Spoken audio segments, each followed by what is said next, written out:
Hello বন্ধুরা, আমি শিল্পা। আজ আমি আবার তোমাদের জন্য নতুন এপিসোড নিয়ে হাজির হয়েছি। তো বেশি কথা না বাড়িয়ে চলো গল্প স্টার্ট করা যাক। তো এর আগের এপিসোডে আমরা দেখেছিলাম যে ম্যাথ টিচার সবার সামনে নিজের ইন্ট্রোডিউস করায়, আর তখনই কিন্তু কায়তো তো হেড ডাউন হয়ে আবার শুয়ে যায়, কারণ স্কুলে তো শুধুমাত্র ও অ্যাটেন্ডেন্সের জন্য আসে না, পড়াশোনার জন্য। পরের সিনে আমরা টিফিন টাইম দেখি, যেখানে সিন ইউনিয়নের সাথে কথা বলছিল, আর এটা দেখে তো ম্যাম নিজের ক্লাসরুমে চলে আসে। আর যখনই ও নিজের সিটে যাচ্ছিল তখনই ও সিনের বেঞ্চে রাখা ড্রয়িং আর মার্কশিটটা নোটিস করে। সেই কারণে ম্যাও আরও স্যাড হয়ে যায়। এদিকে যখন ও স্যাড হয়ে নিজের কাজ করছিল তখনই কায়তো উঠে আর ম্যাওকে বলে যে তোমার এই চেহারা দেখে তো তোমাকে আরও বেশি পাগল লাগছে, যেটা শুনে তো ম্যাও আরও বেশি রেগে যায়। এদিকে কায়তো ওর ড্রয়িং খাতাটা নিয়ে নেয় দেখার জন্য যে ও কি কি ড্রয়িং করেছে। যেহেতু ম্যাওয়ের মুড খারাপ ছিল তাই ও কায়তোর সঙ্গে সেরকম কিছুই কথা বলে না।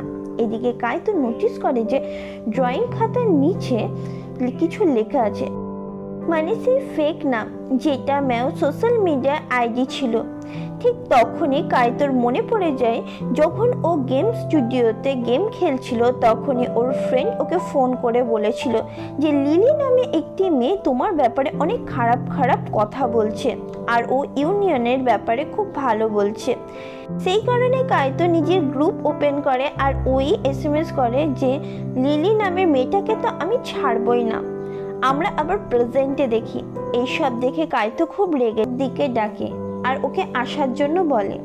আসলে ম্যাওয়ের মা চায় যে ম্যাও নিজের দাঁতে ক্লিপ বসিয়ে নেয়, কিন্তু ম্যাও এটার জন্য একদমই রাজি ছিল না, কারণ ওর মনে হয়েছিল যে ক্লিপ লাগালে ওকে আরও বাজে লাগবে আর ও ঠিকভাবে খেতেও পারবে না। যেটা শুনে ওর মা ম্যাওয়ের চুল ধরে ওকে ওর সাথে নিয়ে যেতে লাগে। ডল দিচ্ছিল, যেটা শুনে ইউনিয়ন বলে হ্যাঁ ও ভীষণ ভালো আর ও খুব কিউট। যেটা শুনে নিক বলে যে ও কায়তোর সাথেই বসে। যেটা শুনে ইউনিয়ন অবাক হয়ে যায় আর বলে যে কায়তোর সাথে। যেটা শুনে নিক বলে যে হ্যাঁ, সেই কারণে এই মেয়েটার থেকে তুমি দূরেই থাকবে, কারণ তুমি তো জানোই কায়তো লাস্ট টাইম কি বলেছিল, আমার সাথে যারা থাকবে তুমি তাদের আশেপাশেও আসবে না, মানে তুমি এই মেয়েটার থেকে দূরেই থাকবে। যেটা শুনে ইউনিয়ন বলে যে আমার কায়তোর কথা শোনার কোনো ইন্টারেস্ট নেই, আর ওরা ওখান থেকে চলে যায়। এদিকে আমরা দেখি যে ম্যাওয়ের মা ম্যাওকে ডেন্টালের কাছে নিয়ে আনে, কিন্তু যখন ওর মা কথা বলছিল এই সুযোগে তো ম্যাও ওখান থেকে পালিয়ে যায়। এদিকে ম্যাওয়ের মা বাড়িতে আসে আর ম্যাওয়ের উপর চিৎকার করে আর বলে যে তুমি এখনই রুম থেকে বাইরে এসো, কিন্তু ম্যাও তো বাইরেই আসে না, কারণ ও তো ওর বেস্ট ফ্রেন্ডের সাথে কথা বলতে ব্যস্ত ছিল। ও পড়াশোনায় খারাপ, তো ম্যাও বলে যে না, ও তো ক্লাসের টপার হয়। যেটা শুনে শিবাঙ্গী বলে যে তাহলে তুমি ওকে ভুলেই যাও, কারণ তুমি তো কোনোভাবেই সিনকে হারাতেই পারবে না, কারণ তুমি দেখো ইউনিয়ন ক্লাসের টপ আর সিনও। যেটা শুনে তো ম্যাওয়ের মন ভেঙে যায়, ও যাতে ও ইউনিয়নের ফ্রেন্ড হতে পারে। পরের দিন স্কুলের সিন দেখি, যেখানে টিচার তো সবাইকে পড়াচ্ছিল, কিন্তু যখন করার জন্য বলে, কিন্তু এটা সলভ করার জন্য ওর ফর্মুলা মনেই পড়ছিল আসে, আর ও বোর্ডের নোটসটাকে খুব সহজে সলভ করে দেয়। যেটা দেখে তো সিন ইমপ্রেস হয়ে যায়। এদিকে ম্যাও টিচারকে সরি বলে, আর টিচার বলে যে কোনো ব্যাপার না, এখনো টাইম আছে, তুমি চেষ্টা করো, আর যেটা পারবে না সেটা তুমি আমাকে জিজ্ঞেস করবে। যেটা শুনে ম্যাও নিজের সিটে বসে পড়ে। এদিকে টিচার যাওয়ার আগে যেটা শুনে তো ম্যাও চুপ হয়ে যায়। ম্যাও যখনই বাইরে রেজাল্ট দেখতে আসে তখন ও জানতে পারে যে ক্লাসের সব থেকে কম নাম্বার ওই পেয়েছে, মানে ম্যাও ম্যাথে একদমই ভালো না। তারপর ও যখন ইউনিয়নের দেখে, যেখানে ও বুঝতে পারে যে ক্লাসের মধ্যে হাইস্ট নাম্বার ওই পেয়েছে, যেটা দেখে তো ম্যাও আরও স্যাড হয়ে যায় আর ভাবে যে সত্যি ওর দ্বারাই কিছুই হবে না, ও যতই চেষ্টা করুক না কেন। আমি ওর পাশে করে। পরের সিনে আমরা ম্যাওকে দেখি, ও বাড়ি আসে, যেখানে ওর মা ও ছোট বোনকে, তাই ও লাইট হাউসের কাছে ওখানে চলে যায় যে কোথায় কি আছে।